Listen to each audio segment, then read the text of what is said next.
Item 7, introdução do Livro dos Espíritos, item 7. Vamos dar continuidade ao que Kardec nos traz na apresentação da obra. Então vamos lá. Para muita gente, a oposição das corporações científicas constitui, se não a prova, pelo menos forte presunção contra o que quer que seja. Não somos dos que se insurgem contra os sábios, pois não queremos dar aso a que de nós digam que escolceamos. Voltando, eu gosto muito dessa parte, a gente já de alguma forma comentamos, né? As pessoas que dão uma credibilidade muito grande à questão da ciência, né? O que a ciência diz é o que é verdade. Então ele já começa chamando a atenção a isso aí.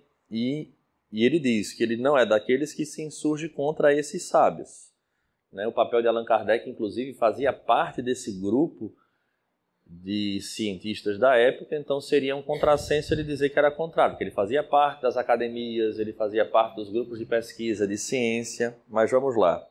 Temo-los, ao contrário, em grande apreço, e muito honrado nos julgaríamos se fôssemos contado entre eles. Então, ele coloca aí de forma bem clara que não é contrário à ciência, pelo contrário, né? Ficaria muito honrado se fosse considerado como um dos. Suas opiniões, porém, não podem representar em todas as circunstâncias uma sentença irrevogável. Então, uma coisa bem importante aí. Não é porque a ciência disse que isso é irrevogável que isso é o certo. E em tempos como o de hoje, em especial, nós sabemos o quanto a ciência muda. Ora ela dá um conceito X, daqui a pouco tem uma nova descoberta que contradiz a anterior e já afirma outra, e assim sucessivamente. Eu sempre uso o exemplo do ovo, né? O ovo já foi o inimigo número 1, aí agora é o amigo número 1, e aí fica nessa, bichinha, o ovo vive em terapia porque ele tem uma crise existencial imensa. Porque ele não sabe, fim das contas, o que é que ele é. Não é? Café? É, de fato. Na verdade, ela vai desenvolvendo. Pequeno, que vai amadurecendo, né? Desde que a ciência sai da observação material dos fatos, em se tratando de os apreciar e explicar, o campo está aberto às conjecturas. Cada um arquiteta o seu sistemazinho, disposto a sustentá-lo com fervor para fazê-lo prevalecer. Aí vem a vaidade do cientista, né? Cada um que descubra e que queira fazer com que a sua forma de ver, a sua descoberta prevaleça. Não vemos todos os dias as mais opostas opiniões serem alternativamente preconizadas e rejeitadas, ora repelidas como erros absurdos, para logo depois aparecerem proclamadas como verdades incontestáveis? Exatamente o que a gente estava falando, né? Os fatos, eis o verdadeiro critério dos nossos juízos, o argumento sem réplica. Na ausência dos fatos, a dúvida se justifica no homem ponderado. Então, a única coisa que torna factível, a única coisa que torna fixo aquele conceito é o fato, né, que ele deixa. Então, o fato é o fato. Fora do fato, tudo é conjectura, tudo é possível. Mas na hora em que você tem um fato, você vai avaliá-lo em cima daquele acontecimento. Com relação às coisas notórias, a opinião dos sábios é, com toda razão, fidedigna, porquanto eles sabem mais e melhor do que o vulgo. Então, isso aí, sem sombra de dúvida, diante de um fato, os cientistas que pesquisam sabem muito mais do que uma pessoa simples que não tem a mínima formação para aquilo. Mas, no tocante a princípios novos, a coisas desconhecidas, essa opinião quase nunca é mais do que hipotética, por isso que eles não se acham, menos que os outros, sujeitos a preconceitos. Então veja só, na hora em que entra para o desconhecido, a opinião deles não passa de hipótese. Porque ainda não foi averiguado, porque ainda não foi sondado, porque não teve pesquisa para se chegar a um resultado. Então a opinião dele é igual a de qualquer outro. Talvez com a maior possibilidade de hipótese pelo conteúdo, mas nada que comprove de fato. E eu gosto muito de bater nisso, né? Vamos para frente, daqui a pouco eu falo. Direi mesmo que o sábio tem mais prejuízos que qualquer outro, porque uma propensão natural o leva a subordinar tudo ao ponto de vista de onde mais aprofundou os seus conhecimentos. O matemático não vê prova senão numa demonstração algébrica. O químico refere tudo à ação dos elementos, etc. Ou seja, cada um puxando a sardinha para o seu lado para explicar aquele desconhecido. Aquele que se fez especialista prende todas as suas ideias à especialidade que adotou. Tirai-o daí e o vereis quase sempre desarrazoar por querer submeter tudo ao mesmo cadinho, consequência de fraqueza humana. Assim, pois, consultarei do melhor grado e com a maior confiança um químico sobre uma questão de análise, um físico sobre a potência elétrica, um mecânico sobre uma força motriz. Hão de eles, porém, permitir-me, sem que isto afete a estima a que lhes dá direito o seu saber especial, que eu não tenha em melhor conta suas opiniões negativas acerca do espiritismo, do que o parecer de um arquiteto sobre uma questão de música. Então, isso é sensacional. Allan Kardec dá aqui para a gente uma estrutura muito interessante de argumentação, porque quando a gente fala com um ateu ou com um cientista, ou seja lá como for, eles colocam a visão da doutrina espírita baseado naquilo que eles trazem como especialidade. E o que é que isso significa? Exatamente o que ele está pondo aqui. É pedir ao arquiteto que ele nos fale sobre música. Ele não tem conteúdo. Ele não conhece.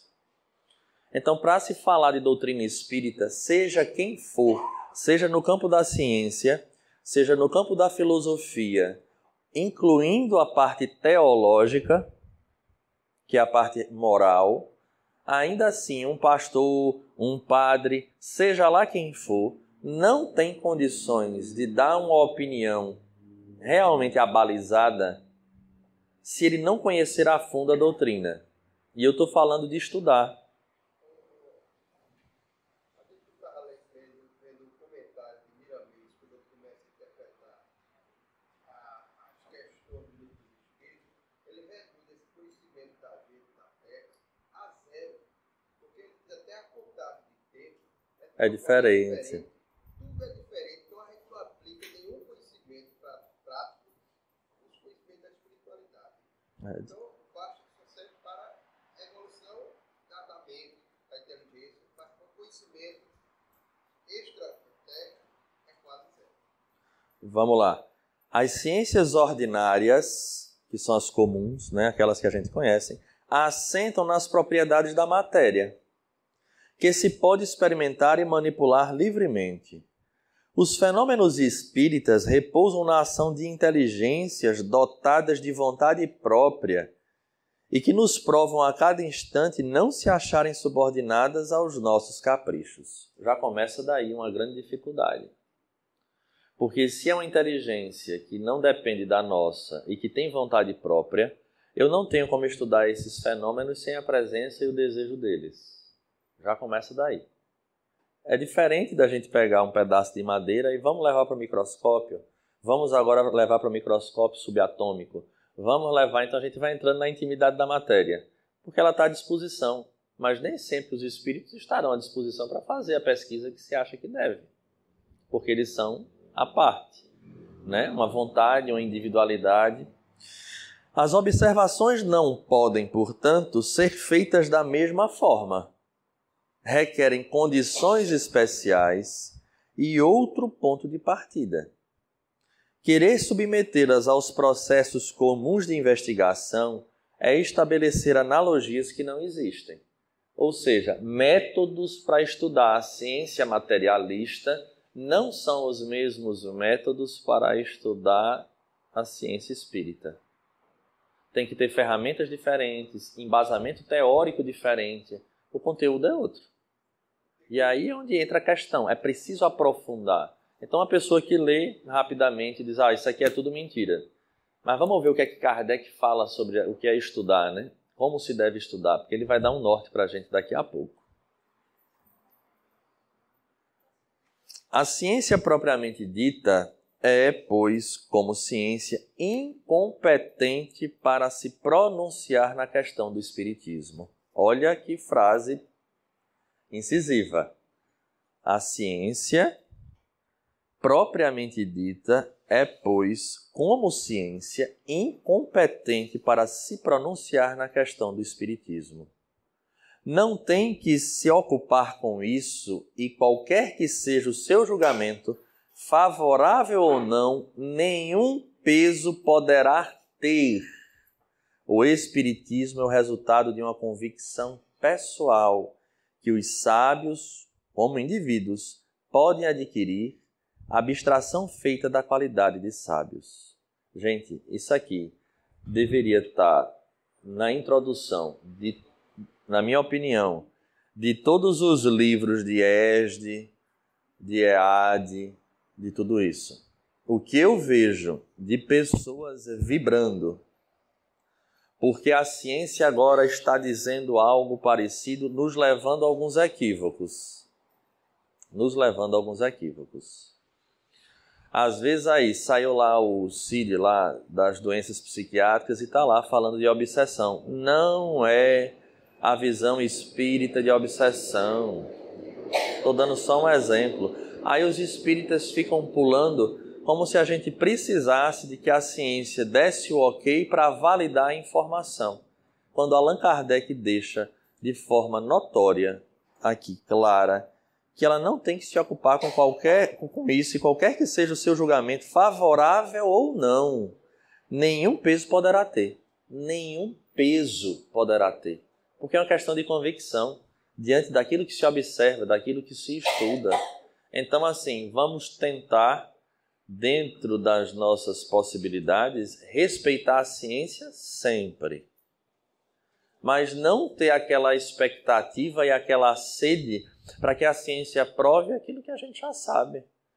Com a literatura espírita rica como a gente tem, e porque a faculdade tal está provando que o passe ou que a oração funciona para a saúde. A gente precisa que a universidade diga isso para a gente? Será que a gente não sabe? Será que a gente já não tem esse conteúdo? Pois é bom para eles, ótimo para eles, mas para a gente não deveria alterar em absolutamente nada, porque para a gente isso já é uma realidade palpável desde esse período. Pois é. Não, exatamente, raciocinada, analisada, visto, causa e consequência, então...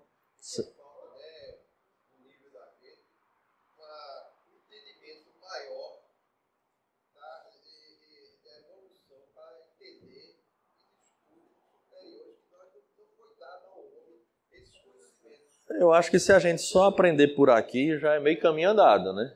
É a base, né? Se a gente já consegue viver...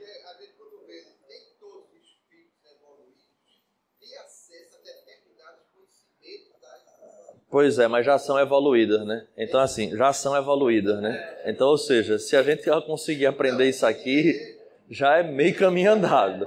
Eu não fazia questão não de ser um espírito evoluído e não saber para frente, eu já estava feliz. Lógico.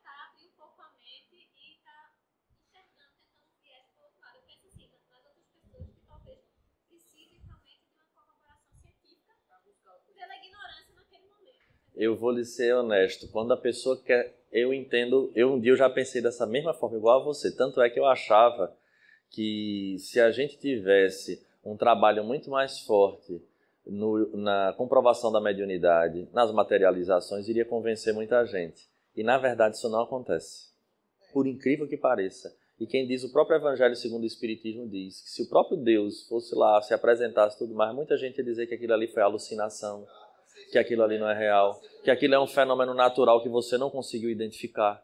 Então, para o indivíduo que realmente ele não quer, ele vai comprovar. Pronto, eu vou lhe dar uma base.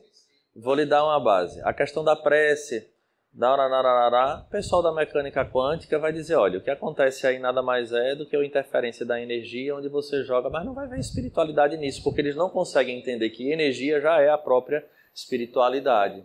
Tu entende? Então vai continuar no mesmo linguajar científico, mas eles não vão traduzir isso, eles não vão, a partir daí, por exemplo, acreditar em nosso lar. Eles não vão, a partir daí, acreditar na comunicação com os espíritos. Não vão, a partir daí, acreditar na reencarnação. Tu entende? Eles vão dizer, não, existe realmente uma energia, existe realmente a cura através da energia, mas ponto. Porque, veja, é aquilo que eu lhe falei, é um todo. Eu lhe pergunto, moralmente, será que ele modificaria? Não. Então, ele vai ter aspectos positivos que a ciência vai estar mostrando, mas ele não vai mudar, ele não reeduca como espírita, porque ele não entende ainda como espírito. Entendeu? Estás entendendo? É por aí. Vamos lá? Pretender deferir a questão à ciência equivaleria a querer que a existência ou não da alma fosse decidida por uma assembleia de físicos ou de astrônomos. Veja como é que Kardec coloca, né? Com efeito, o espiritismo está todo na existência da alma e no seu estado depois da morte. Ora, é soberanamente ilógico imaginar-se que um homem deva ser grande psicologista porque é eminente matemático ou notável anatomista. Dissecando o corpo humano, o anatomista procura a alma e, porque não a encontra debaixo do seu escalpelo, como encontra um nervo, ou porque não a vê evolar-se como um gás, conclui que ela não existe, colocado num ponto de vista exclusivamente material. Segue-se que tenha razão contra a opinião universal? Não. Vedes, portanto, que o espiritismo não é da alçada da ciência. Veja que a frase ela é positiva, objetiva, enfática. Vê-se que o espiritismo não é da alçada da ciência materialista.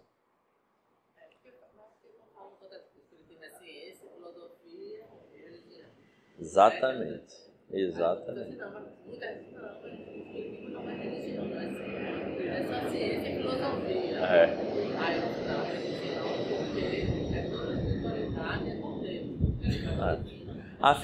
A consequência filosófica da doutrina leva à ética crística. É isso que as pessoas precisam entender. Quando eu começo a entender o mecanismo da lei, a questão religiosa, que seria a ética, não é nem religiosa, é ética. A gente fala religião porque é um contexto mais fácil de ser aceito, mas a consequência ética ela surge da lei de causa e efeito, da existência de Deus, da existência do Espírito e causa e efeito. Quando eu entendo isso, então a ética entra, essa ética crística entra como uma questão terapêutica.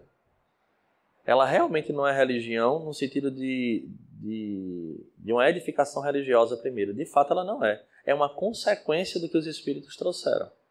Porque a gente vai ver aqui que a gente mostra Deus, mostra o mundo dos Espíritos, aí mostra tudo aquilo que acontece com o Espírito. Obviamente, a gente vai percebendo que o que acontece com o Espírito é resultado do que a gente e como a gente age. Do que e como.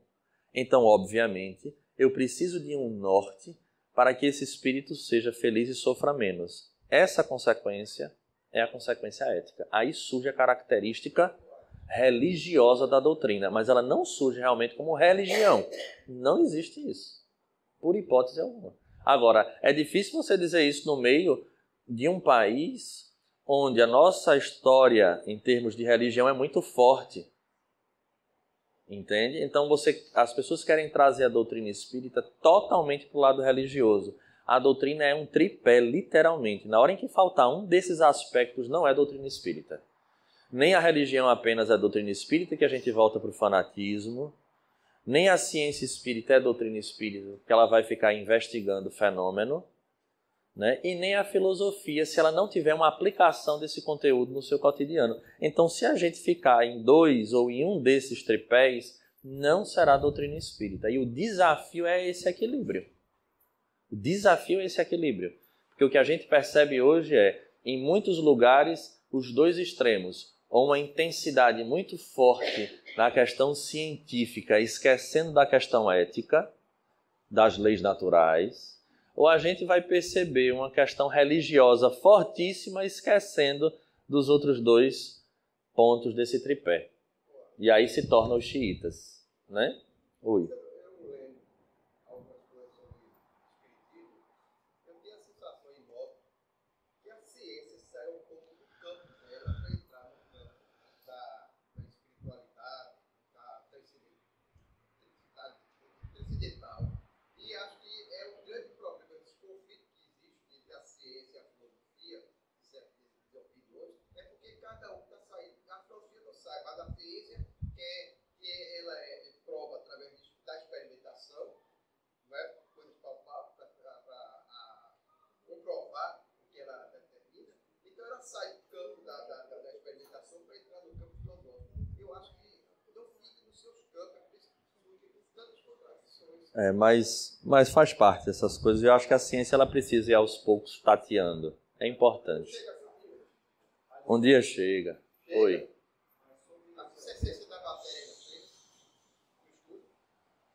Oi. Sobre esse aspecto que tu acabaste de falar. Isso significa, eu só estou querendo fazer uma comparação. Não é que a todo momento, em todo assunto, tem esses três aspectos. Uma hora vai atender um, uma hora vai atender o outro, e eles estão interligados. É isso? Eu penso de uma forma distinta.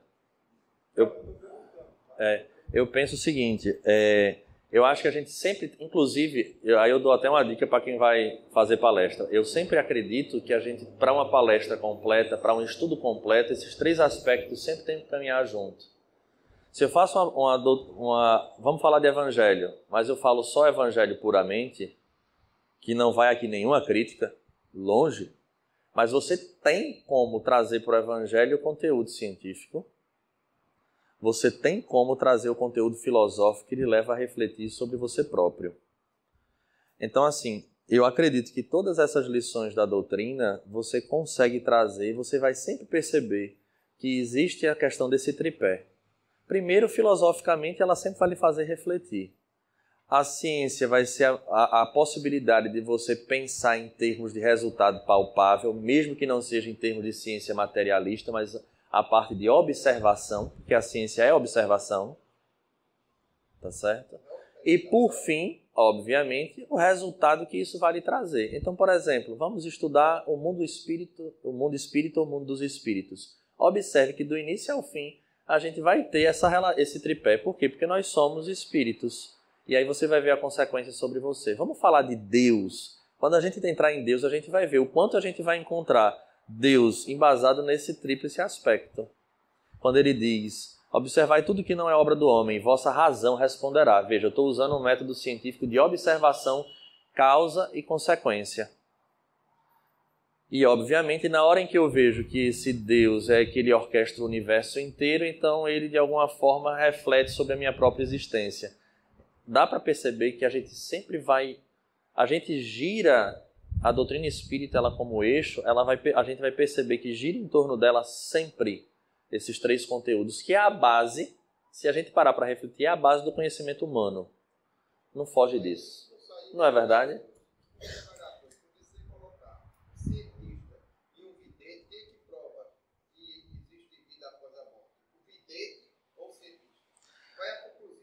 Veja. Depende. Experiência de quase morte, terapia de vidas passadas. Agora, se você aceita ou não, aí é uma questão pessoal. Não é verdade? Não. Estude. Chega. A questão é que tem cientistas que trazem um... Não, porque... Não, chega não. Chega não porque o vidente pode ser visto como alucinado. O vidente é um alucinado. O vidente é um alucinado. E agora? Prova que não é. Prove? Ah, você não está. Não, eu estou trabalhando como cientista. Você acredita no vidente porque quer acreditar. Vamos lá. Então vamos marcar essa frase, tá? Por favor, vedes, portanto, que o Espiritismo não é da alçada da ciência, ele bota ciência aí com letra maiúscula. Quando as crenças espíritas se houverem vulgarizado, quando estiverem aceitas pelas massas humanas, e a julgar pela rapidez com que se propagam, esse tempo não vem longe, com elas se dará o que tem acontecido a todas as ideias novas que hão encontrado oposição. Os sábios se renderão à evidência.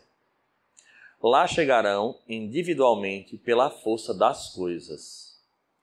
Até então será intempestivo desviá-los de seus trabalhos especiais para obrigá-los a se ocuparem com um assunto estranho que não lhes está nem nas atribuições nem no programa. Então veja que Allan Kardec, ao mesmo tempo, faz uma defesa dos amigos que são cientistas. É algo que não faz parte da pauta deles para investigar ainda não. Vai chegar um momento que, quando isso se vulgarizar e as pessoas de fato começarem a perceber, aí a ciência começa a se ocupar, como hoje a gente já percebe pessoas que estão se voltando para esse estudo.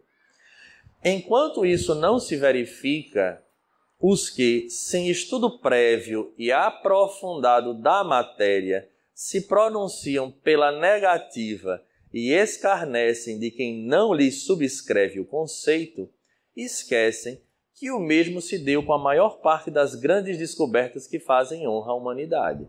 Quantas das descobertas não foram antes motivos de chacota dentro do meio da ciência? E lá na frente é que ela veio ganhar validade. Isso aí, a história da ciência está repleta desse tipo de coisa. Expõe-se a ver seus nomes alongando a lista dos ilustres proscritores das ideias novas e inscritos a par dos membros da douta Assembleia, que em 1752 acolheu com retumbante gargalhada a memória de Franklin sobre os para-raios, julgando-a indigna de figurar entre as comunicações que lhe eram dirigidas. E daquela outra que ocasionou perder à França as vantagens da iniciativa da marinha a vapor, declarando o sistema de Fulton um sonho irrealizável. Entretanto, essas eram questões da alçada daquelas corporações. Ora, se tais assembleias, que contavam em seu seio a nata dos sábios do mundo, só tiveram a zombaria e o sarcasmo para ideias que elas não percebiam, ideias que alguns anos mais tarde revolucionaram a ciência, os costumes e a indústria. Como esperar que uma questão alheia aos trabalhos que lhes são habituais alcance hoje das suas congêneres melhor acolhimento? Então você vê o quão racional é Allan Kardec. Se coisas dentro da matéria que foram estudadas, mostradas ali no início, foi motivo de gozação, que dirá uma situação como os fenômenos espíritas? Mais difícil ainda ser aceito pela academia. Então isso de fato não acontecerá de uma forma irresponsável. Esses erros de alguns homens eminentes, se bem que deploráveis, atenta à memória deles. De nenhum modo poderiam privá-los dos títulos que a outros respeitos conquistaram a nossa estima. Mas será precisa a posse de um diploma oficial para se ter bom senso? Dar-se-á que fora das cátedras acadêmicas só se encontrem tolos e imbecis? Ou seja, só quem tem realmente tino é quem tem título.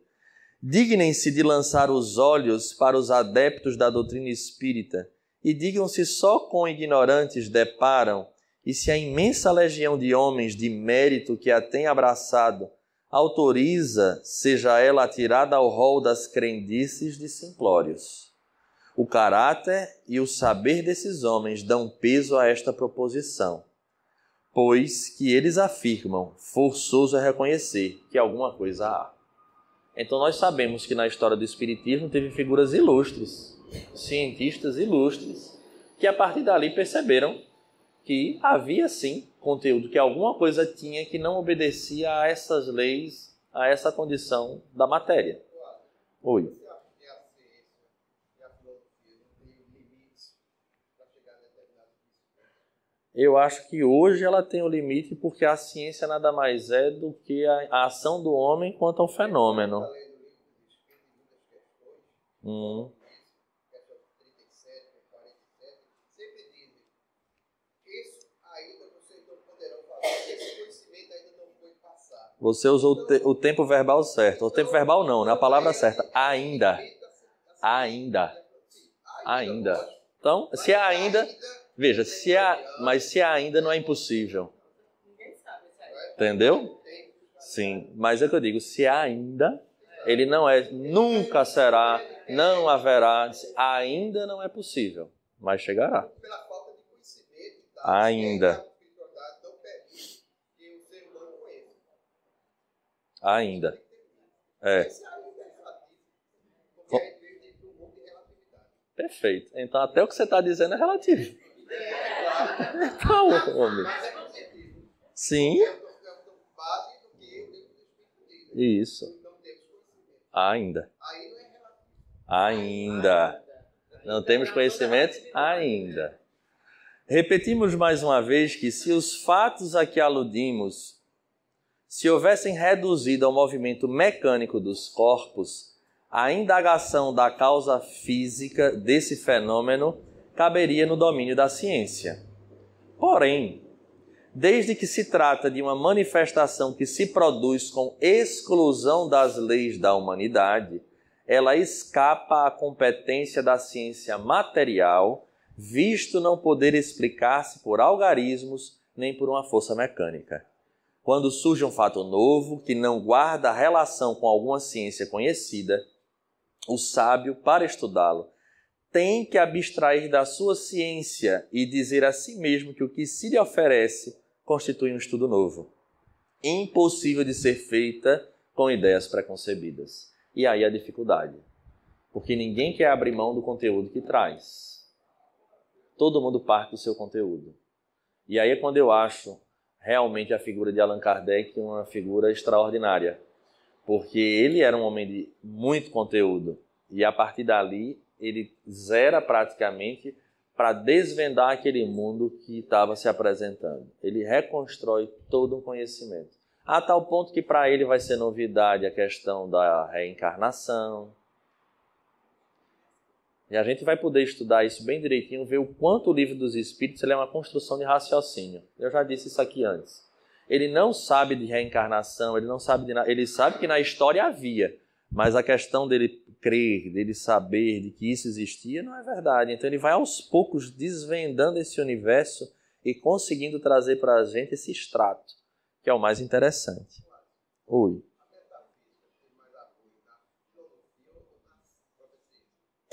Eu acho que das duas.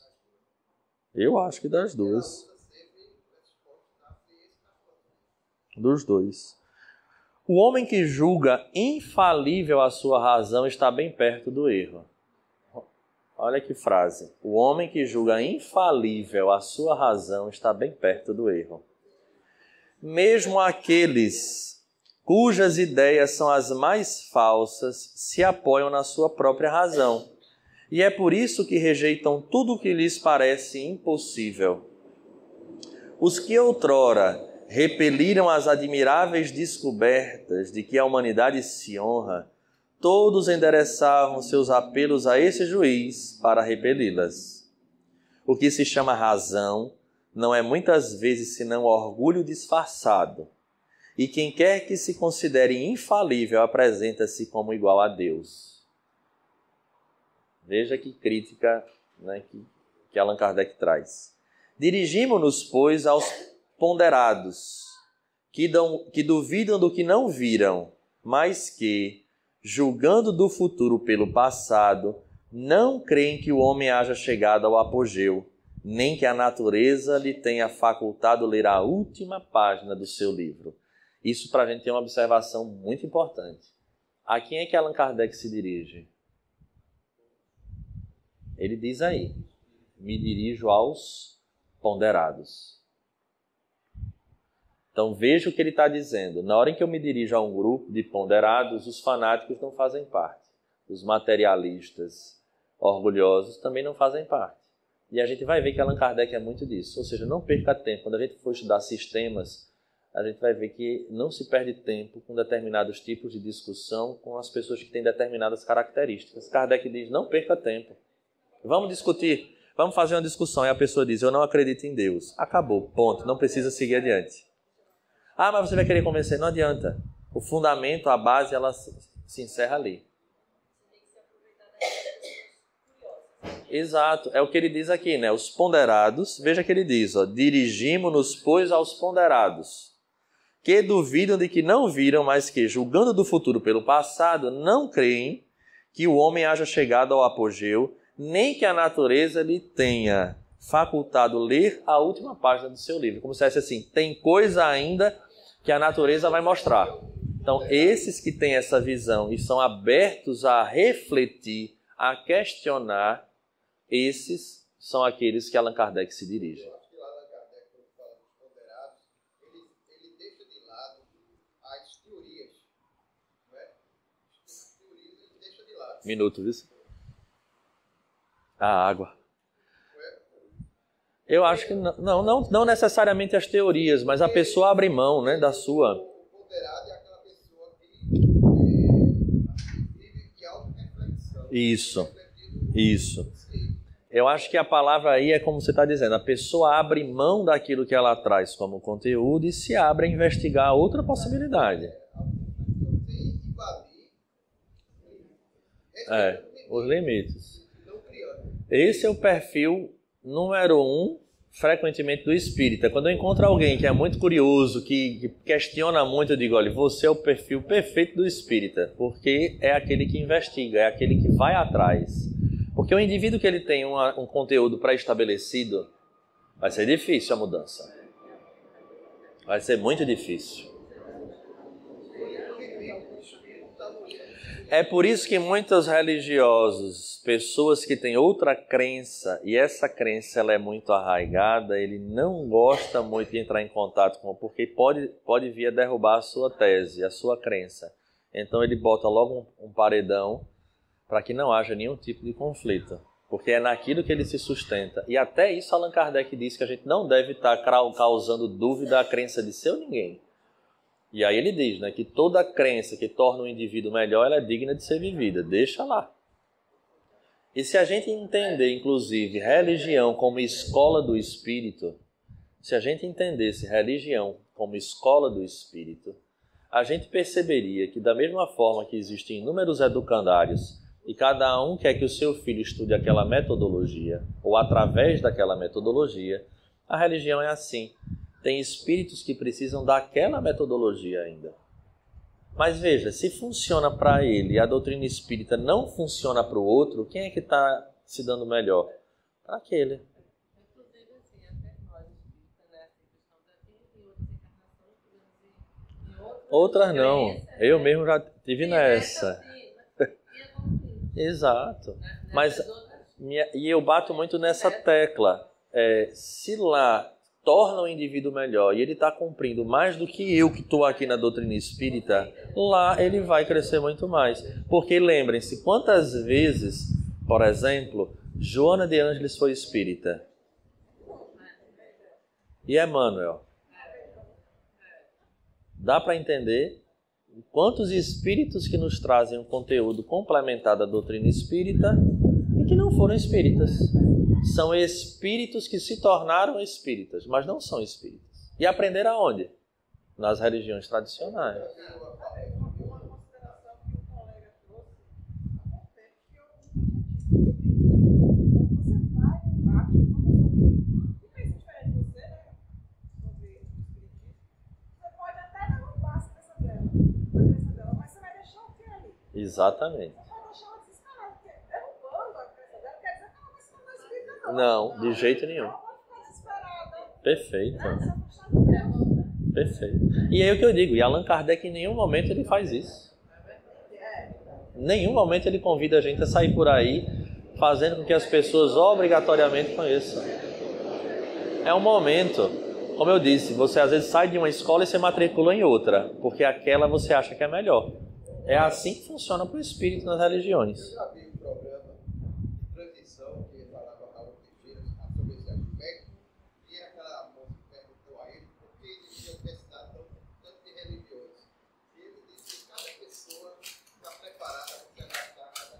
perfeito. O espírita, que é espírita realmente, ele fica no espiritismo, dependendo da vontade dele, ele está preparado espiritualmente para seguir. Aí a gente perguntou por quê? Porque o evangelho tem que ter uma pessoa para dirigir ele. O espírita não precisa mais dirigir isso. Deveria não precisar, de fato. É. Lógico, eu entendo. Vamos lá? Acrescentemos, o item 8 agora, né? Acrescentemos que o estudo de uma doutrina, qual a doutrina espírita, que nos lança de súbito numa ordem de coisas tão nova quão grande, só pode ser feito com utilidade por homens sérios, perseverantes, livres de prevenções e animados de firme e sincera vontade de chegar a um resultado. Veja lá o perfil, o que ele diz. Só pode ser feito com utilidade por homens sérios, perseverantes, livres de prevenções e animados de firme e sincera vontade de chegar a um resultado. Eu gostaria de chamar a atenção para um detalhe. Livres de prevenções. Por que eu estou falando isso? Porque é o que acontece muito hoje em nosso movimento. Que é o que aconteceu ao longo da história com muitas religiões. Eu ajusto o conteúdo para satisfazer o que eu quero que seja real. Isso é perigosíssimo. Porque nós estamos hoje no Jefa, 2000 anos e pouco depois da vinda do Cristo, por causa disso. Porque ao longo do tempo a gente sempre ajustou o conteúdo que se trazia para o desejo que nós tínhamos, justificando na lei. Só tem um detalhe: isso não altera a lei. Gente, isso é muito importante. É a coisa, talvez o eixo mais importante desses itens que a gente está vendo hoje. Livre de prevenção. Então, se os espíritos trazem um conteúdo que nos fala a razão e diz que a porta é estreita, é porque ela é estreita. Não adianta dizer que ela é larga, não adianta dizer que ela é isso ou que ela é aquilo. Ela é aquilo que o conteúdo que eles trazem. Então eu vou ajustar, não, porque isso daqui supera isso aqui. Não é assim.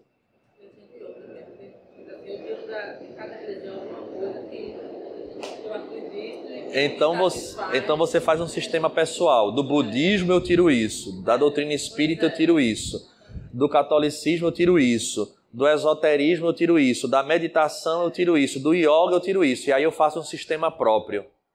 Ora, então tem alguma coisa errada. Então você não é espírita. Porque como a gente viu lá no item número 1 da introdução, né, espírita é aquele que vai seguir a linha, o traço que os espíritos trouxeram. Então eu não posso ter previamente, vou dizer assim, eu vou para a doutrina, eu vou me agradar o que tem dela, vou passar uma peneira porque isso aqui não me serve. E a gente vai perceber que normalmente não serve aquilo que nos impõe a sair da zona de conforto, a passar pelo sacrifício da renúncia, a superar os nossos desejos inferiores. Ah, mas não é por aí não, porque o amor resolve tudo. E aí você vai deturpando, você vai modificando. Tem algum problema? Não, porque a doutrina ela é pura. O indivíduo não vai responder por isso? Vai, mais uma existência. Agora a dor de consciência do lado de lá, segure. Porque o que os espíritos nos trazem, e aí eu trago o livro Tormentos da Obsessão, já falei sobre isso, de espíritas que chegam na espiritualidade e quase enlouquecem. Quase não, enlouquecem porque sabia e não fez. Então é grave. Oi.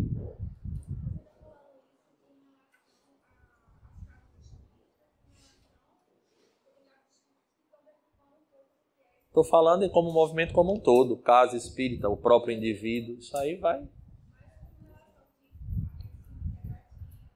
Não, aí é outra praia.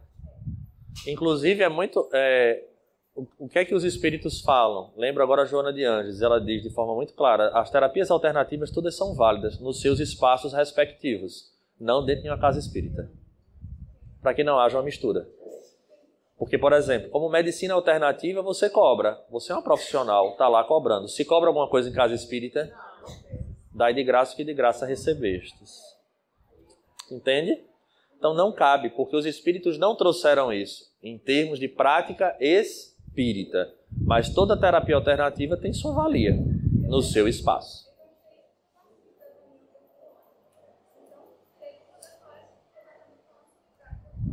Desculpa, eu não te ouvi. Da AME.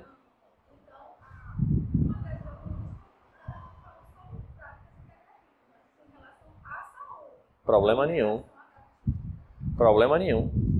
Acho altamente válido. Não sendo aplicada na casa espírita, não tem problema nenhum. Vamos lá? Então, vimos lá, né?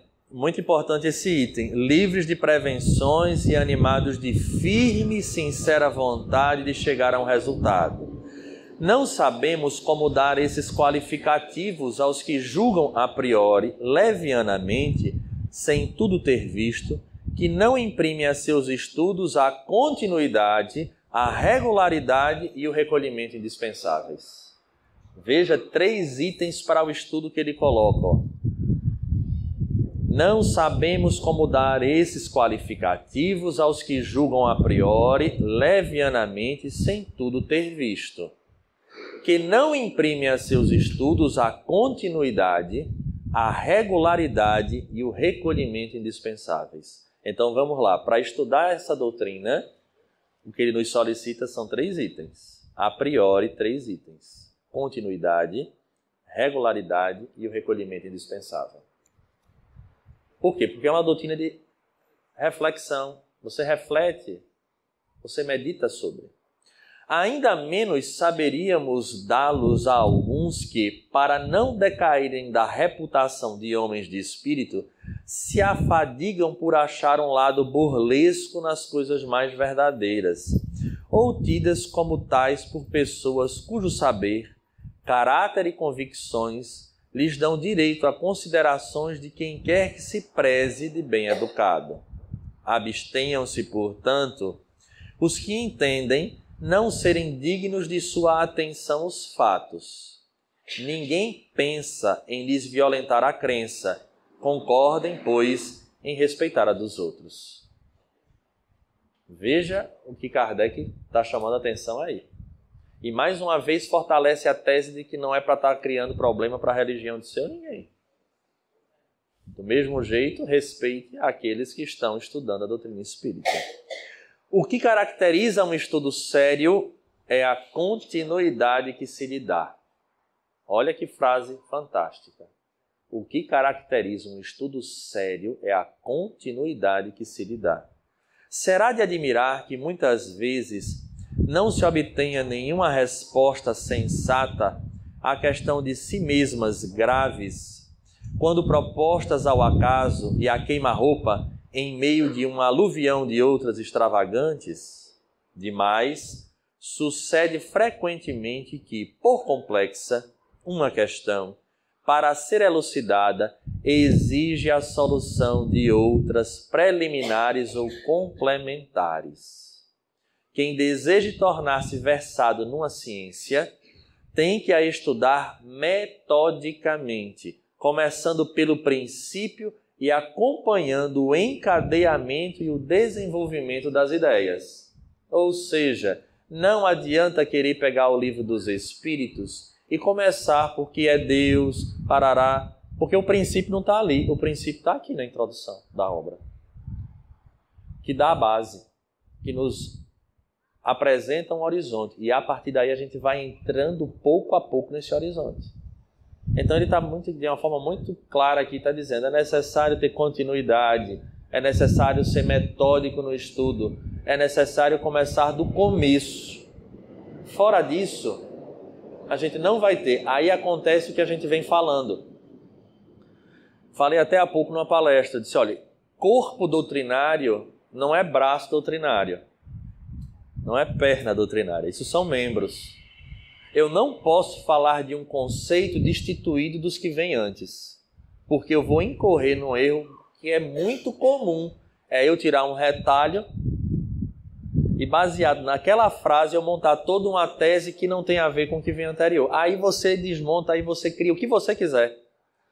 No meio da ciência, agora eu vou falar um pouco como professor, como profissional da área de saúde e a gente diz, olha, em termos de ciência e artigo científico, você prova o que você quiser. Porque você sempre vai achar alguém falando aquilo que você quer que seja dito. Por quê? Porque ele vai tirar um retalho do todo. Quando se fala em doutrina espírita, quando se fala num conceito, eu não posso cair, incorrer nesse erro. Porque senão o indivíduo ele vai tomar aquilo como verdade, o que a gente ouve em muitas palestras em temas polêmicos. O cara pega uma frase que agrada a ele e diz, pronto, olha aí, tá vendo? Então eu posso, então eu faço. Esqueceu de tudo que vem antes. E obviamente a gente só escolhe esse tipo de situação porque fala diretamente a gente, né? Algo que a gente quer ouvir. Aí você ouve, pronto. Aí o que está para trás... Então...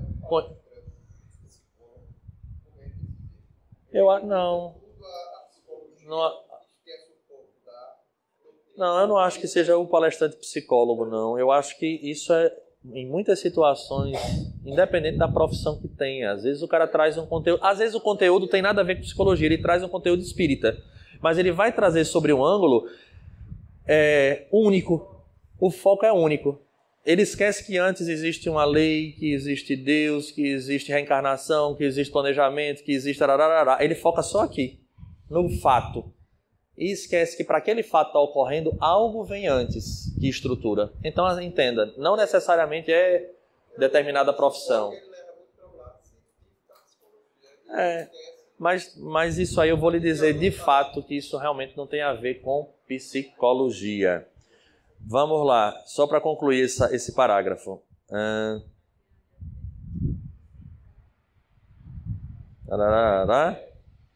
Que adiantará aquele... É isso, né? Que adiantará aquele que, ao acaso, dirigir a um sábio perguntas acerca de uma ciência cujas primeiras palavras ignore? Poderá o próprio sábio, por maior que seja a sua boa vontade, dar-lhes resposta satisfatória? A resposta isolada que der será forçosamente incompleta e quase sempre, por isso mesmo, ininteligível ou parecerá absurda e contraditória. Olha aí. Então, se é algo que ele não conhece a fundo, como é que ele vai responder? O mesmo ocorre em nossa relação com os espíritos. Quem quiser com eles instruir-se, tem que com eles fazer um curso, mas... exatamente como se procede entre nós, deverá escolher seus professores e trabalhar com assiduidade. Está vendo aí? Até com os espíritos. Por isso que na hora em que eu tenho a assiduidade, a seriedade, os espíritos sérios também se aproximam. E a partir daí a gente vai ter as intuições de um espírito sério. Agora a gente, querendo ser leviano, obviamente espíritos levianos se aproximam. Então você vê que ele determina, ele fecha com muita propriedade isso aqui. Então quem quiser aprender com os espíritos, faça um curso com eles, tem que fazer igual é feito aqui, escolher quem são esses espíritos, seus professores e trabalhar com assiduidade. Dissemos que os espíritos superiores, somente as sessões sérias ocorrem. Sobretudo as em que reina perfeita comunhão de pensamentos e de sentimentos para o bem. Então veja lá, os espíritos superiores são altamente elitizados no sentido da qualidade do pensamento. A leviandade e as questões ociosas os afastam, como entre os homens afastam as pessoas criteriosas. Mais uma vez a gente dá a possibilidade de refletir, né? Se a gente não quer andar com pessoas que são ociosas, que são baderneiros, os espíritos da mesma forma, não perde tempo com quem é leviano. Só se aproxima, né, de gente séria. O campo fica então livre à turba dos espíritos mentirosos e frívolos, sempre à espreita de ocasiões propícias para zombarem de nós e se divertirem à nossa custa. Que é o que se dará com uma questão grave em reuniões de tal ordem. Será respondida, mas por quem? Acontece como se a um bando de levianos que estejam a divertir-se propusesseis estas questões. Que é a alma? Que é a morte? e outras tão recreativas quanto essas. Se quereis respostas sisudas, haveis de comportar-vos com toda a sisudeza, na mais ampla acepção do termo, e de preencher todas as condições reclamadas. Só assim obtereis grandes coisas. Sede, além do mais, laboriosos e perseverantes nos vossos estudos, sem o que os espíritos superiores vos abandonarão, como faz um professor com os discípulos negligentes. Então está mostrando aqui para a gente como a gente tem a companhia dos bons espíritos. E ao mesmo tempo o risco que a gente tem de quando não está fazendo a coisa certa. Por isso eu bato tanto numa tecla, às vezes as pessoas olham assim meio, mas Alisson, tem tantas obras boas. Tem. Mas o risco que a gente tem de cair é muito grande. Então, se nós temos uma quantidade de obra imensa, de espíritos sérios, de médiuns sérios, que já são reconhecidamente doutrinários, por que eu vou perder tempo lendo novidade? Não, Alisson, eu vou ler apenas para conhecer, mas eu já tenho um conteúdo solidificado. Como é que se separa joio do trigo se eu não conheço a fundo o que é o trigo? Em Palavras de Vida Eterna, Emmanuel diz isso, fazendo um comentário sobre a passagem de Paulo. Lê de tudo e retém o que é bom. Só que ele diz que nem todo mundo tem condições, porque acaba enveredando por uma outra linha. Então, assim, é ótimo a gente ler 1000 outras coisas, sim, desde que eu tenha solidificado esse conteúdo e ele passe para ser, para mim, a peneira. Aquilo que separa. Como particularmente, eu comento muito, né, que o nosso tempo é restrito, então eu opto por obras que eu sei que são certas. Eu não vou ter essa dificuldade. Alisson, você não lê romance, você não lê outras obras? Leio. Eu tenho os meus momentos de ler outros livros que não são espíritas, para você abrir a mente, conhecer outras histórias e etc. Mas em termos de conteúdo doutrinário, quando eu parto para estudar conteúdo doutrinário, eu vou estudar aquelas que eu sei que eu não vou ter dor de cabeça. Que não vai me trazer e me dar o trabalho de ter que estar separando o joio do trigo. Que é muito melhor eu ir firme. Nós decidimos há pouco, eu estou estou a caminho de concluir a obra de uma médium que é muito esquecida aqui, chamada Zilda Gama. Uma das maiores médiums que nós tivemos no país. A primeira psicografia que ela recebeu foi de Allan Kardec. Né? Então, os primeiros livros de Victor Hugo vêm por ela. Obras extraordinárias que nos esclarecem assim, de uma forma poética, extraordinária, assuntos ótimos, que nos ampliam a mente para outras situações doutrinariamente coerentes, demais. E as pessoas não conhecem Zilda Gama. Né? Está na história do nosso espiritismo. Então, a própria Ivone do Amaral, quantas obras extraordinárias de Ivone. Pois é, mas com conteúdo doutrinário sensacional. E aí a gente vai querendo, né? Óbvio que na hora que eu estiver lendo esse tipo de conteúdo, espíritos sérios também se aproximam, porque a gente está com interesse em conteúdos, em assuntos. Então, ao invés de estar procurando novidades, né? Que são livros mediúnicos, mas não espíritas. Porque livro mediúnico está assim. E espírita a gente já vai afunilando. E de qualidade afunila mais ainda. Porque para ficar na mesmice, não acrescenta. Então vamos lá. Item 9 da introdução. O movimento dos objetos é um fato incontestável. A questão está em saber se, nesse movimento, há ou não uma manifestação inteligente. E em caso de afirmativa, qual a origem dessa manifestação? Não falamos do movimento inteligente de certos objetos, nem das comunicações verbais, nem das que o médium escreve diretamente. Este gênero de manifestações, é evidente para os que viram e aprofundaram o assunto, não se mostra à primeira vista bastante independente da vontade para afirmar a convicção de um observador novato. Não trataremos, portanto, senão da escrita obtida com o auxílio de um objeto qualquer munido de um lápis, como cesta, prancheta, etc. A maneira pela qual os dedos do médium repousam sobre os objetos desafia, como atrás dissemos, a mais consumada destreza de sua parte no intervir, de qualquer modo, em o traçar das letras. Mas admitamos que a alguém dotado de maravilhosa habilidade seja isso possível e que esse alguém consiga iludir o olhar do observador. Como explicar a natureza das respostas quando se apresentam fora do quadro das ideias e conhecimentos dos médiuns? Então veja que Allan Kardec usa a observação minuciosa.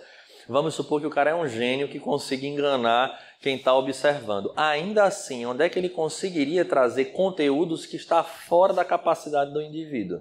De onde é que ele tira aquelas respostas? E note-se que não se trata de respostas monossilábicas, porém, muitas vezes, de numerosas páginas escritas com admirável rapidez, quer espontaneamente, quer sobre determinado assunto. De sob os dedos do médium, menos versado em literatura, surgem de quando em quando poesias de impecáveis sublimidade e pureza, que os melhores poetas humanos não se dignariam de subscrever. O que ainda torna mais estranho esses fatos é que ocorrem por toda parte e que os médiuns se multiplicam ao infinito. São eles reais ou não? Para esta pergunta só temos uma resposta: vede e observai. Então, mais uma vez, vede e observai. Não vos faltarão ocasiões de fazê-lo, mas, sobretudo, observai repetidamente, por longo tempo e de acordo com as condições exigidas. Então, eu não posso tirar uma única experiência. E isso é perigoso. Então, eu vejo uma vez o cara é charlatão, então, ora, se eu observo, é charlatão, todos os médiuns são charlatões. Eu não posso chegar a essa conclusão. Isso não é método científico. Eu preciso reproduzir essa experiência várias vezes, observar várias vezes, sobre as condições exigidas. Não é qualquer condição. Então é por isso que muita gente, entrei numa reunião, mas não vi nada, não tem nada. Então, por conta de uma reunião em uma determinada casa, nada acontece, nada está certo. Allan Kardec chama a atenção disso. Então você tem que realmente fazê-lo. Não faltarão ocasiões. Observai repetidamente. E ele continua. Que respondem a essa evidência os antagonistas? Que respondem a essa evidência os antagonistas? Sois vítimas do charlatanismo ou joguete de uma ilusão. Diremos primeiramente que a palavra charlatanismo não cabe onde não há proveito. Os charlatães não fazem grátis o seu ofício. Seria, quando muito, uma mistificação. Então ele já começa corrigindo o povo que diz que é charlatanismo. Se ninguém está ganhando, não é charlatanismo, porque o charlatanismo tem a ver com o ganho, né, fruto daquele trabalho. Mas, por que singular coincidência, esses mistificadores se achariam acordes de um extremo a outro do mundo para proceder do mesmo modo, produzir os mesmos efeitos e dar sobre os mesmos assuntos e em línguas diversas respostas idênticas, se não quanto à forma, pelo menos quanto ao sentido? Veja que questão ele lança. É charlatanismo? É mistificação? Como é que pode, de norte ao sul de um país, vários médiuns com línguas diferentes dar a mesma resposta, se não na forma, no sentido? Responde agora. Então você vê que ele traz uma estrutura de raciocínio que para a gente é fundamental. Eu não sei se vocês estão percebendo, mas as entrelinhas da filosofia aí. Ele elocubra, ele pensa sobre, ele traz questões. Isso é o que é para ser feito no Livro dos Espíritos inteiro. Hoje à tarde no ESD eu vou falar sobre filosofia, então vamos adiante, para não adiantar a aula, senão não tem graça. Parei aonde? Idêntico. Como compreender-se que pessoas austeras, honradas, instruídas se prestassem a tais manejos? E com que fim? Como achar em crianças a paciência e a habilidade necessárias a tais resultados? Porque se os médiuns não são instrumentos passivos, indispensáveis se lhes fazem habilidade e conhecimentos incompatíveis com a idade infantil e com certas posições sociais. Dizem então que se não há fraude, pode haver ilusão de ambos os lados. Em boa lógica, a qualidade das testemunhas é de alguma importância. Ora, é aqui o caso de perguntarmos se a doutrina espírita, que já conta milhões de adeptos, só os recruta entre os ignorantes? Então, se existem pessoas iludidas dos dois lados, ele está perguntando isso. Então, quer dizer que a doutrina espírita só recruta gente ignorante, não tem ninguém inteligente para ver se é mentira ou não. Os fenômenos em que ela se baseia são tão extraordinários que concebemos a existência da dúvida. O que, porém, não podemos admitir é a pretensão de alguns incrédulos a de terem o monopólio do bom senso e que, sem guardarem as conveniências e respeitarem o valor moral de seus adversários, taxem com desplante de ineptos os que lhe não seguem o parecer. Veja como Kardec tem um bom senso realmente incomum. A dúvida cabe. Você quer ter a dúvida? Isso cabe, é possível. Agora, você achar que é todo mundo inepto, que todo mundo não tem capacidade de ver o que é certo, porque não concorda com a sua negativa, isso daí é impossível. A pessoa ferir essa prática dentro da casa espírita, que é o movimento, é muito difícil. Fazer o quê? Desculpa, eu não ouvi. Aferir.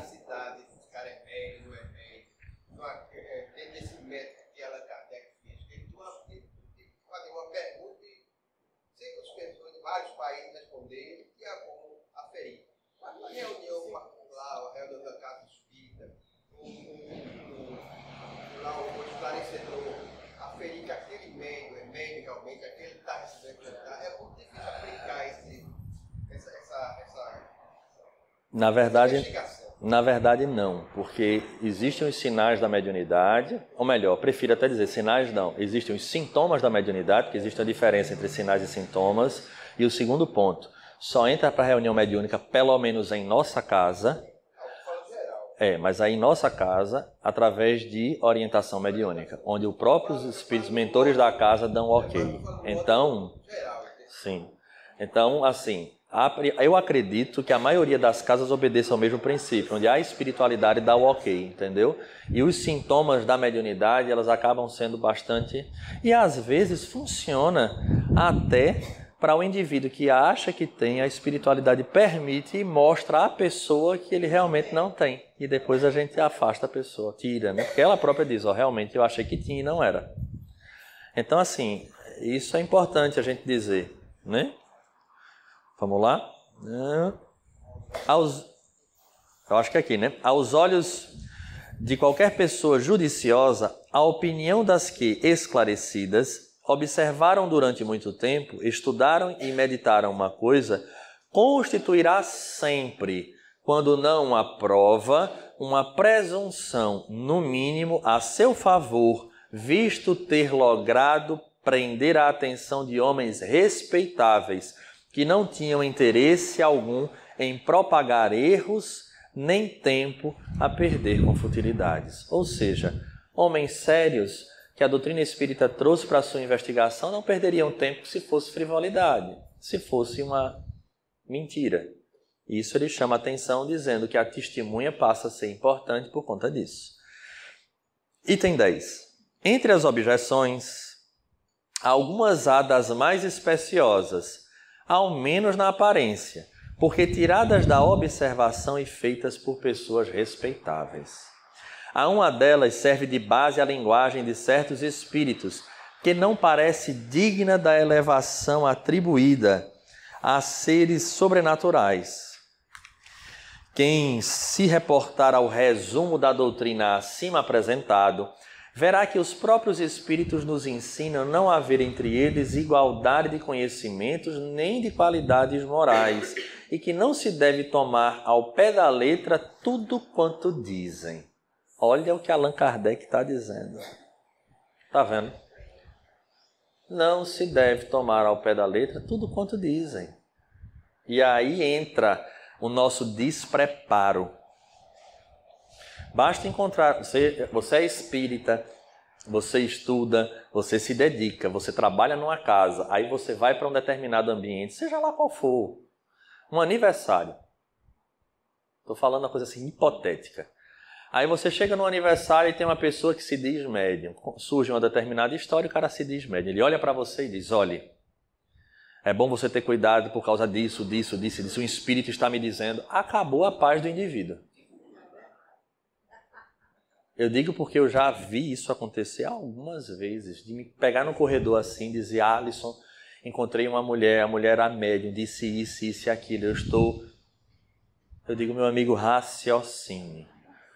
Você é da casa, trabalha numa casa séria, onde tem reunião mediúnica cotidianamente. Você acha que se tivesse que lhe chegar algum conteúdo, chegaria por onde? Numa festa que você vai de aniversário por conta de...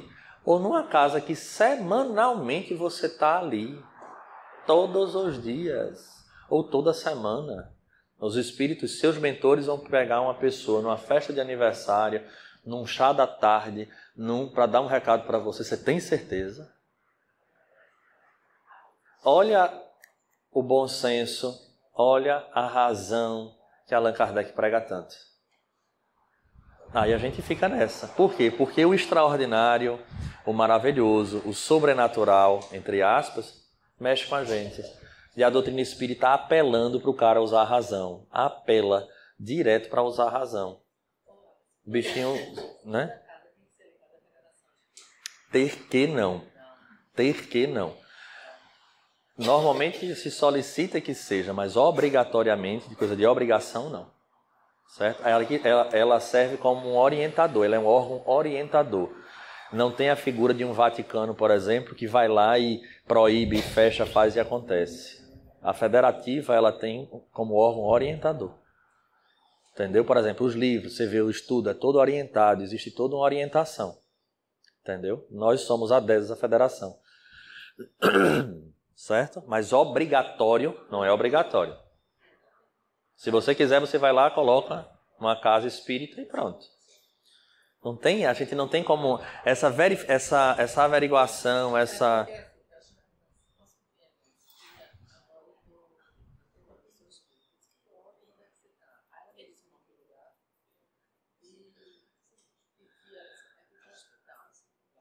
já imagino onde seja, inclusive. Fale um pouquinho mais alto. Uma sobrinha dela dizendo que agora era espírita e que estava... E aí eu me preocupei, assim, porque ela disse que ia no hospital, os tratamentos e fazem... Não tem perfuração lá, mas passa algodão, passa não sei o quê. Aí eu disse, olha, eu não conheço essas práticas dentro das casas espíritas sérias que eu ouço falar, nem do que eu já li sobre a doutrina. Não, mas eu encontro fulano, tem fulano, não sei o que, tudo que é sério, que está lá, que sempre foi o espírito que frequenta. Pois é. Aí eu até perguntei, procure ver se está ligado à Federação Espírita, porque se já estiver ligado, aí, assim... Pois eu vou lhe dizer que a gente corre o risco de estar ligado e estar fazendo. Não proíbe. Toda federativa, eu repito, ele é um órgão orientador. Ponto. Eu lhe oriento, você segue ou não. Então, assim, essas práticas, a gente vai ver práticas muito piores em outras casas. Essa casa eu já ouvi, conheço, são práticas que a gente pode afirmar sem receio. Não é uma prática espírita. A gente não trabalha com objeto, nem com algodão, nem com pilha, nem com seringa, nem com nada. Tá certo? E a isso a gente vai estudar daqui a pouco, não daqui a pouco eu digo ao longo do tempo, quando a gente ouvir da universalidade do ensino dos espíritos. Ah, mas tem. Tem, mas é que eu digo, o fenômeno atrai muita gente. Infelizmente. Não.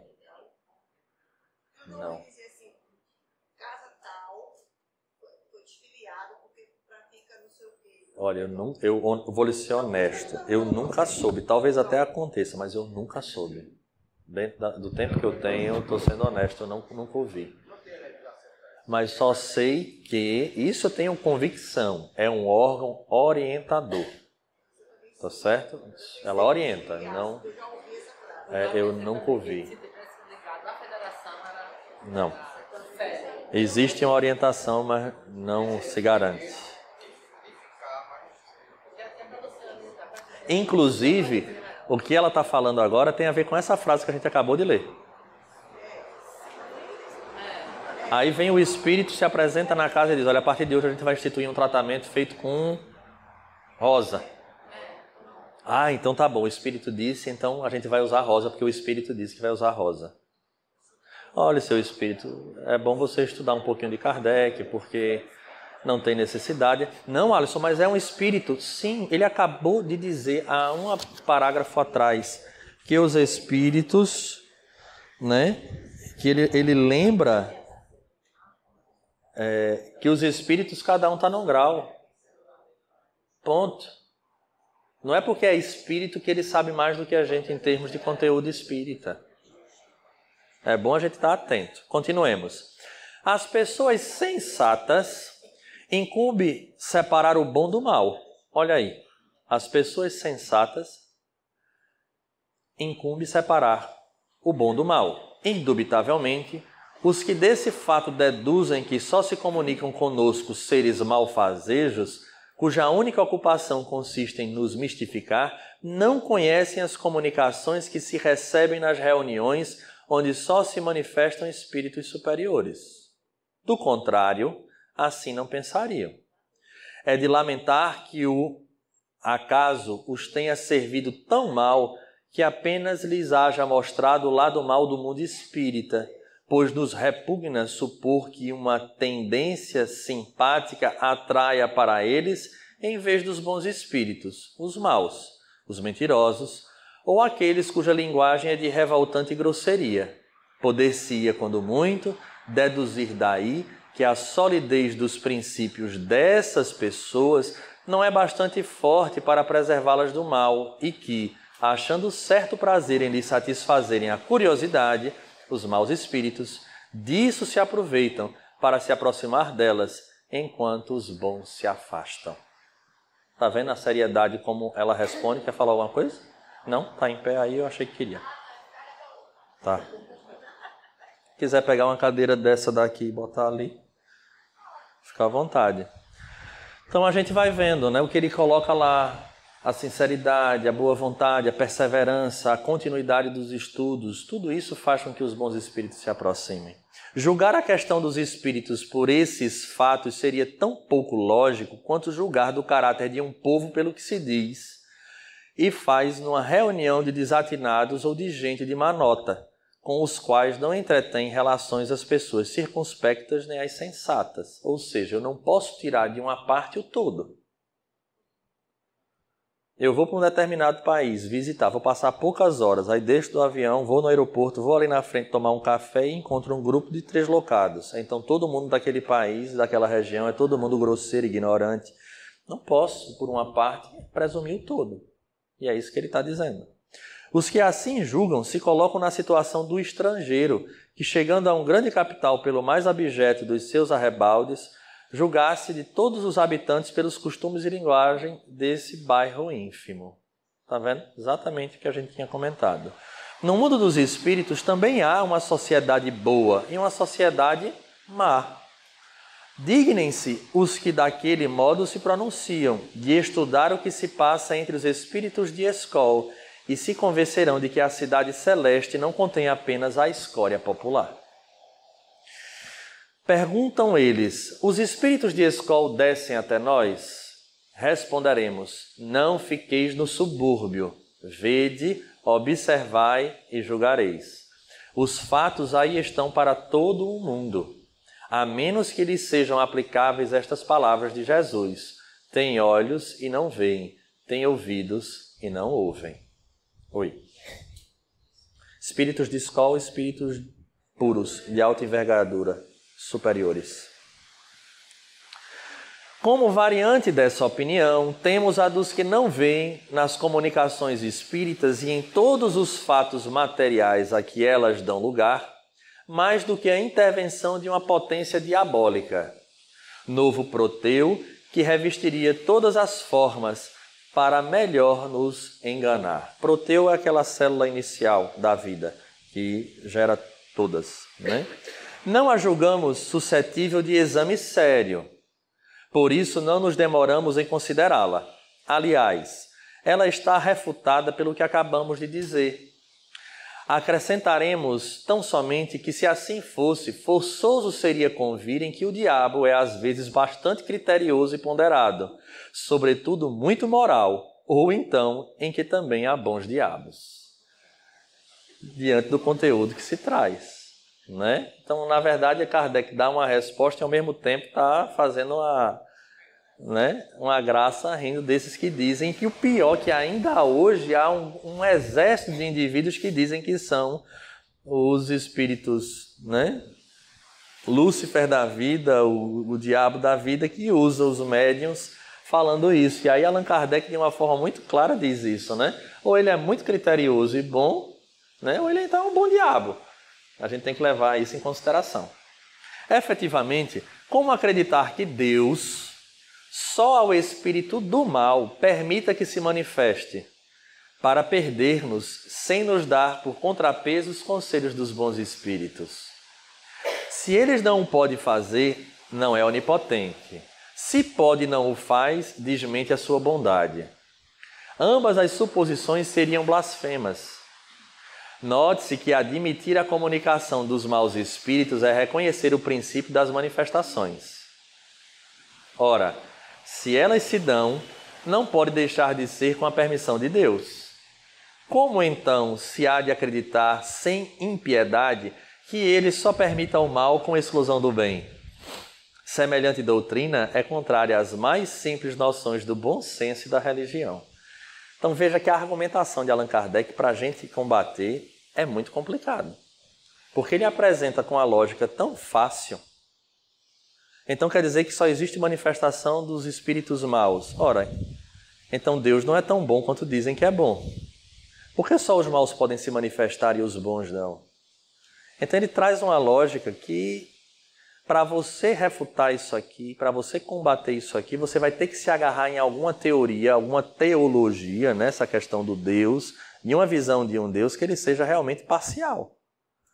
Porque se você usar o critério do bom senso e da razão, vai ficar difícil. Daí cria-se às vezes o mito. Ah não, mas Lúcifer caiu e veio para a Terra. Então só ele se manifesta. E aí a gente pergunta, Deus faria isso?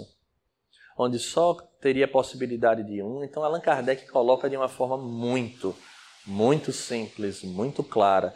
E aí é quando eu digo, mas para quem não quer enxergar, não adianta, ele não aceita por hipótese alguma. E às vezes essa negativa tem a ver com a própria vida da pessoa. Veja, você passa uma vida inteira acreditando naquilo, de uma hora para outra você vê aquilo sair da sua realidade, ou seja, o seu chão some. E agora? Então é algo muito complexo. É difícil a pessoa aceitar, né? As convicções eram erradas. Eu aconselho a leitura de um livro pequenininho, que não é espírita, mas é uma figura emblemática que poucos conhecem, chamado de Sadhu Sundar Singh. Já ouviram falar? O Apóstolo dos Pés Sangrantes. O nome do livro é esse, O Apóstolo dos Pés Sangrantes. Tem em PDF. Leiam, porque ele vem de uma casta, né, indiana, onde tinha uma crença pessoal, ele se depara com o Evangelho e aí ele tem uma crise daquelas, entre aquilo que ele acreditava e aquilo que o Evangelho apresentou para ele, a Bíblia. E a partir daí ele chega a pensar em suicídio, mas ele transforma a vida dele, é colocado para fora de casa, os pais já não falavam mais com ele porque ele se converteu ao cristianismo. O nome era Sadhu Sundar Singh, o Apóstolo dos Pés Sangrantes. É muito interessante a história dele. Vale a pena a leitura. Né? Que é o que acontece muitas vezes. Você tem aquela crença arraigada, mas de uma hora para outra você se depara com uma situação que, como uma frase desse tipo, que lhe questiona de uma forma tão racional que para você negar, você vai ter que se agarrar com a religião, porque senão você não nega. 11ª. Esquisito é, acrescentam, que só se fale dos espíritos de personagens conhecidas e pergunta por que são eles os únicos a se manifestarem. Vocês já ouviram isso? Não? Muito obrigado.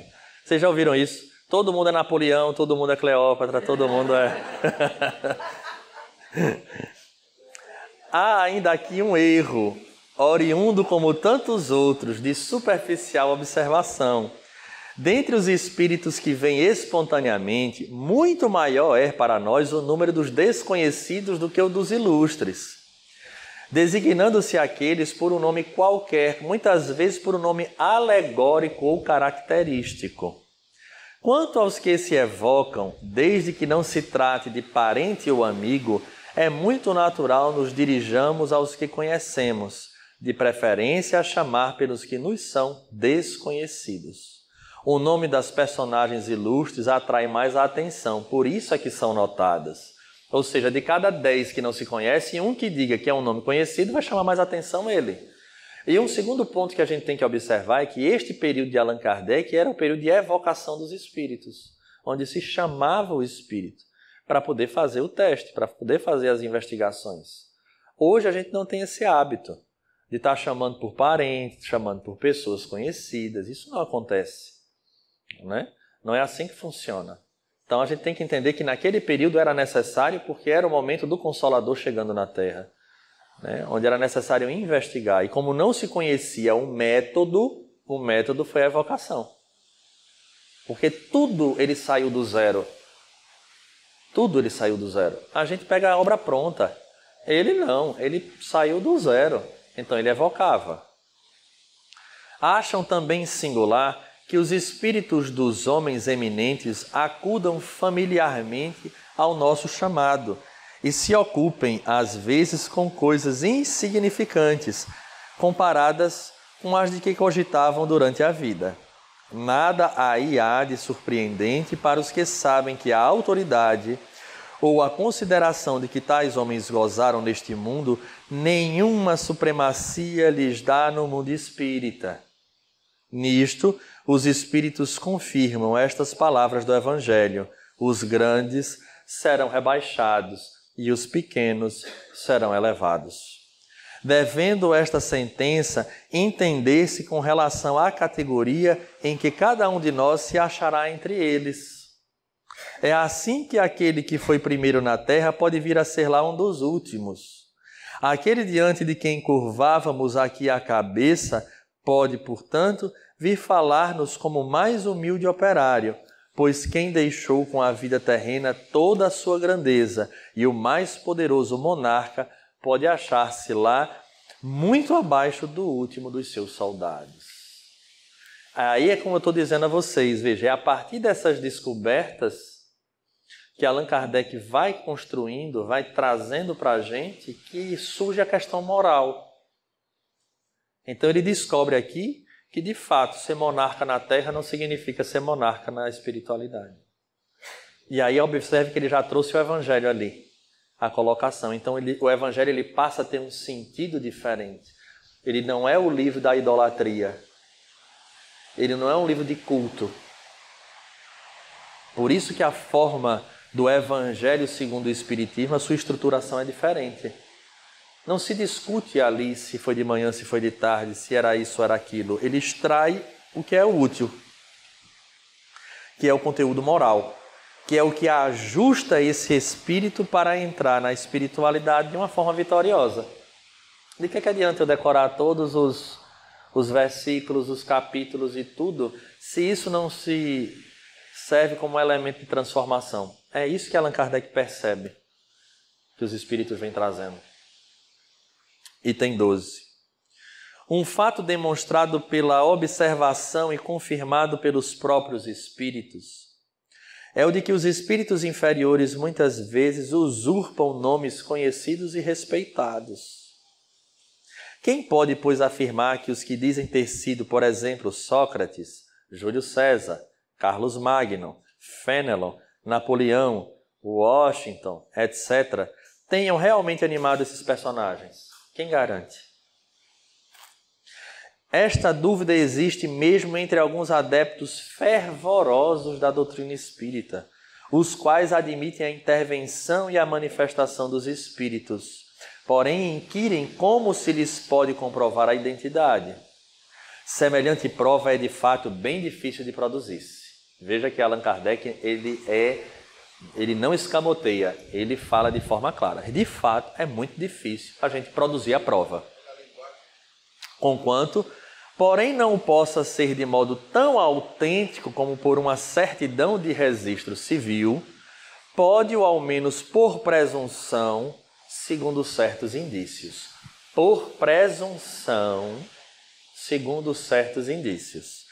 Quando se manifesta o espírito de alguém que conhecemos pessoalmente, de um parente ou de um amigo, por exemplo, mormente se há pouco tempo que morreu, sucede geralmente que sua linguagem se revela de perfeito acordo com o caráter que tinha aos nossos olhos, quando vivo. Já isso constitui indício de identidade, se for uma pessoa que a gente conheça, conviva, converse, etc. Não mais, entretanto, há lugar para dúvidas, desde que o espírito fala de coisas particulares, lembra acontecimentos de família, sabidos unicamente do seu interlocutor. Um filho não se enganará, de certo, com a linguagem de seu pai ou de sua mãe. Nem pais haverá que se equivoquem quanto a de um filho. Neste gênero de evocações, passam-se às vezes coisas íntimas, verdadeiramente empolgantes, de natureza a convencerem o maior incrédulo. O mais obstinado cético fica, não raro, aterrado com as inesperadas revelações que lhe são feitas. Outra circunstância muito característica acode em apoio da identidade. Vamos lá. Dissemos que a caligrafia do médium muda em geral, quando o outro passa a ser o espírito evocado, e que a caligrafia é sempre a mesma quando o mesmo espírito se apresenta. Ok? Todo mundo entendeu isso aí? Tem-se verificado inúmeras vezes, sobretudo, se trata de pessoas mortas recentemente, que a escrita denota flagrante semelhança com a dessa pessoa em vida. Assinaturas se hão obtido de exatidão perfeita. Longe estamos, todavia, de querer apontar esse fato como regra, e menos ainda como regra constante. Mencionamo-lo apenas como digno de nota. Veja que essa observação de Allan Kardec ela é fundamental, porque tem muitas pessoas que caem na falsa ideia de que assinou tem que ser igual. Pega a assinatura para ver se é igual. Isso não é comprovação. Ajuda bastante. Mas se o médium for lá e ele escreveu e a assinatura não é igual, também não significa que não é a pessoa. Porque isso só se dá em médiums que são inconscientes. Ele apaga por completo. E aí sim o espírito toma conta. Estamos caminhando para uma mediunidade cada vez mais inspirada, intuída. Então escuta-se e transcreve. Ou até mesmo via pensamento já se transcreve, mas não é o inconsciente. Não é o médium que se apaga, sai de órbita e ali vem com o tipo de escrita diferente. Cuidado com isso. O médium consciente, mas que tem uma certa intelectualidade, para outro médium que é consciente, que não tem intelectualidade. O espírito tem uma influência muito dele. Mas se for o inverso, já o espírito tem um médium extremamente culto, mas uma comunicação inconsciente, aliás, consciente, ele vai modificar o recebimento até mais pelo otimismo, né? Da linguagem da escrita. Sim, só tem uma diferença. De fato isso acontece, mas o conteúdo ele vai ser o mesmo. Ele pode até alterar a linguagem, mas o sentido e o conteúdo vai ser o mesmo. Isso aí de fato acontece. Porque às vezes, nem sempre você vai ter essa condição, como eu estou lhe dizendo, de entrar nesse transe profundo de você não ter consciência de um e de não saber o que está sendo passado. Muitas vezes a gente acompanha. Pronto, aí é que eu digo, vale a pena estudar. Zilda Gama, vou usar a Zilda Gama. Zilda Gama diz com todas as letras que ela era consciente. E ela psicografa 5 obras de Victor Hugo. E ela é consciente. Então você percebe que cada médium vai ter a sua característica. Você vê a obra, você não tem como dizer que aquele não é Victor Hugo. Eita, foi ela. Vai lá dar uma lida. Estou terminando Redenção. Vai ver a linguagem. Entende? Então, de fato, isso pode acontecer. Só os espíritos que atingiram certo grau de purificação se acham libertos de toda a influência corporal. Quando ainda não estão completamente desmaterializados, é a expressão de que usam, conservam a maior parte das ideias, dos pendores e até das manias que tinham na Terra, o que também constitui um meio de reconhecimento, ao qual igualmente se chega por uma imensidade de fatos minuciosos que só uma observação acurada e detida pode revelar. E isso aqui é importante, até para as nossas inspirações. Às vezes a gente recebe, aquela ideiazinha que chega e com coisas do dia a dia. Então veja, quanto mais purificado o espírito, menos a tendência da materialidade. Então vai nos inspirar a espiritualidade e não a satisfazer determinadas coisas da matéria. Isso é importante porque para a gente é um chamado de atenção. Aquilo que nos inspira, a gente precisa parar, porque às vezes a sintonia não está boa e aí a inspiração não é positiva. Então a gente tem que ver isso. Ele acabou de dizer isso aqui, que só está livre dessas questões da matéria, dessas manias, ideias, pendores e até manias, só esses que estão já mais para cima.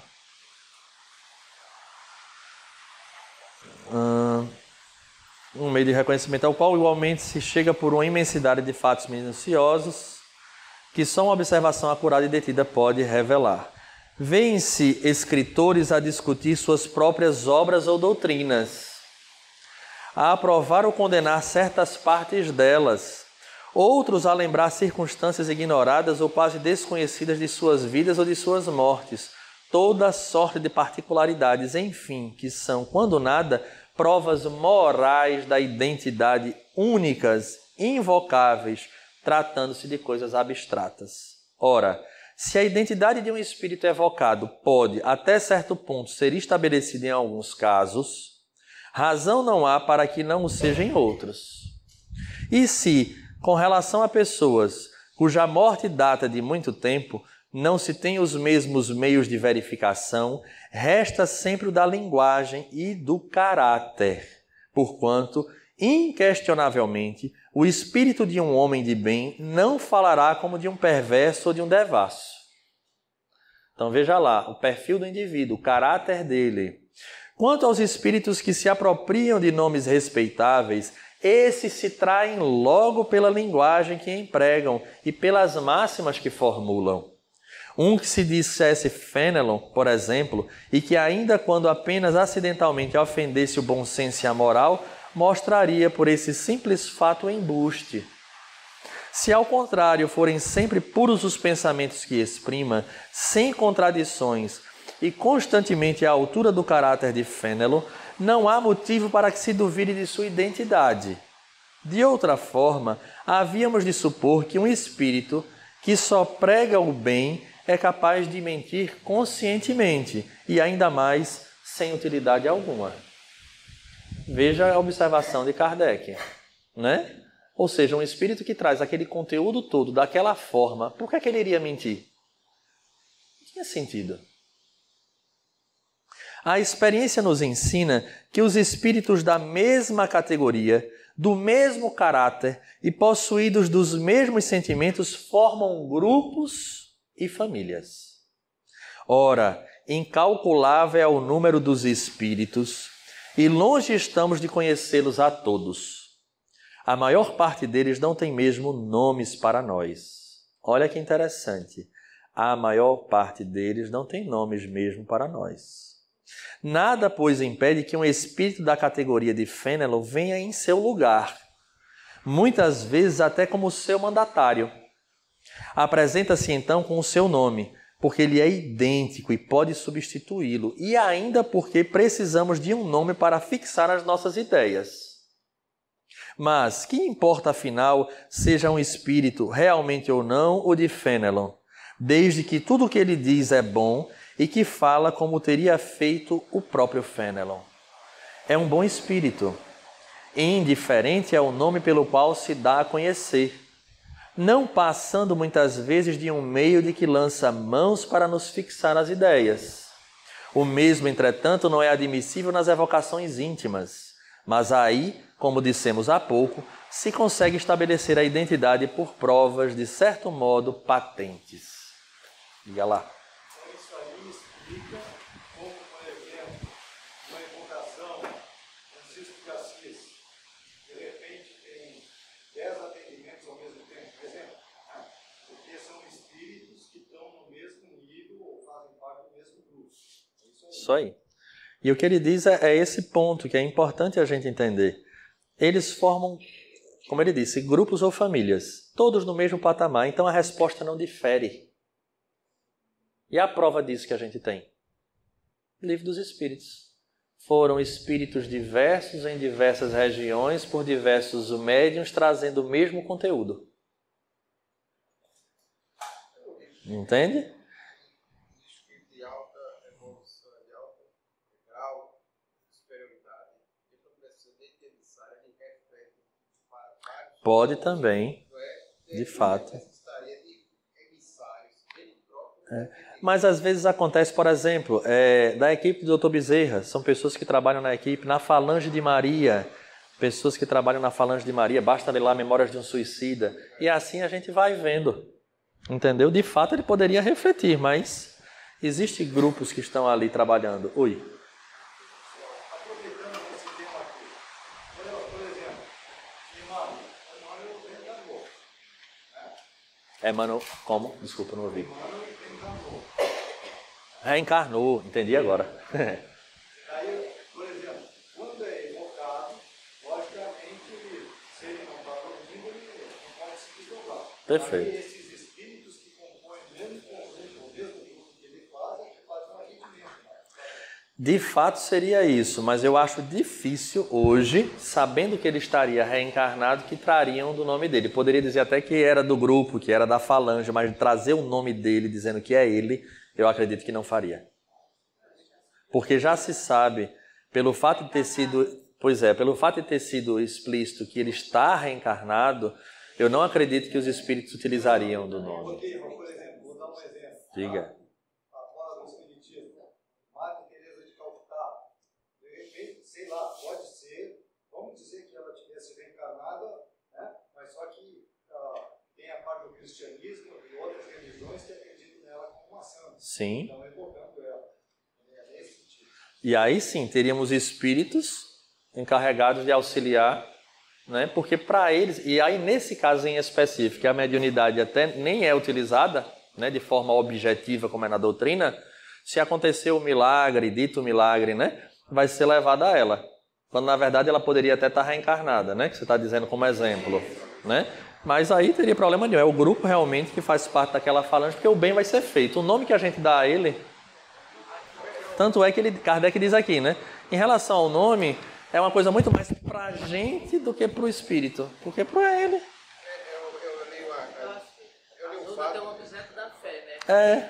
A gente ainda precisa do... Kardec, da revista Espírita, conta um fato, e o rapaz de determinada região, ele era tão bom, chegou a ser padre e tudo, e depois ele teve uma razão muito moço, acho que ele tem poucos anos, veio falecer.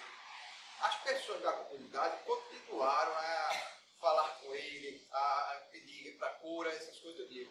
Quando Kardec evocou ele para fazer aquelas coisas para se sacrificar para estar ali, ele disse, eu nunca tomei conhecimento disso, nunca fiz nada. Esse espírito que vive por ali fazendo essas caridades. Pois é. De fato. Vamos lá para a gente encerrar, chegou a nossa hora, o último parágrafo. Inegavelmente, a substituição dos espíritos pode dar lugar a uma porção de equívocos, ocasionar erros e, a miúde, mistificações. Essa é uma das dificuldades do espiritismo prático. Nunca, porém, dissemos que esta ciência fosse fácil, nem que se pudesse aprendê-la brincando, o que, aliás, não é possível, qualquer que seja a ciência. Jamais teremos repetido bastante que ela demanda estudo assíduo e, por vezes, muito prolongado. Não sendo lícito provocarem-se os fatos, tem-se que esperar que eles se apresentem por si mesmos. Frequentemente ocorrem por efeito de circunstâncias em que se não pensa. Para o observador atento e paciente, os fatos abundam, por isso que ele descobre milhares de matizes característicos, que são verdadeiros raios de luz. O mesmo se dá com as ciências comuns, ao passo que o homem superficial não vê numa flor mais do que uma forma elegante. O sábio descobre nelas tesouros para o pensamento. Então, mais uma vez, Allan Kardec nos chama a atenção aqui da seriedade do estudo da doutrina. Assíduo e, por vezes, muito prolongado. Não tem outra forma de conhecer a doutrina espírita. É estudar ad eterno, porque de fato são conteúdos que, à medida que a gente vai amadurecendo espiritualmente, novos ângulos a gente enxerga. Concluímos então o item 12, próximo encontro o 13º capítulo, data dia 17 de agosto. Estaremos juntos, se Deus quiser.